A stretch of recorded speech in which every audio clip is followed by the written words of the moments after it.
নমস্কার, আমার নাম মুস্তাফা আহমেদ রোহিয়া। আমি সরকারি ভিক্টোরিয়ার উচ্চতর মাধ্যমিক বিদ্যালয়ের অষ্টম শ্রেণীর ছাত্র। আজ আমরা জনসমাজের সमुदायन বৃদ্ধির উদ্যোগ সম্বন্ধে উপস্থাপন করব, যাহা একটি গ্রিন কমিউনিটি প্রজেক্ট। এই মডেলটি একটি পরিবেশ সংরক্ষণ ও বৃক্ষরোপণ ভিত্তিক প্রকল্পের নমুনা।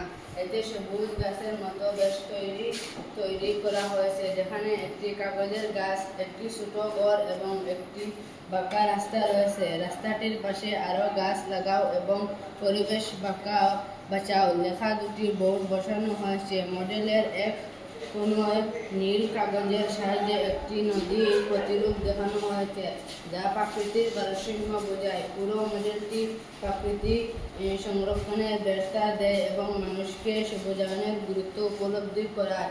এটি একটি স্কুল প্রজেক্ট হিসেবে সহজে তৈরি করা যায় এবং পরিবেশ রক্ষার সচেতনতা বৃদ্ধির জন্য দারুণ শিক্ষণীয় উপায়। ধন্যবাদ।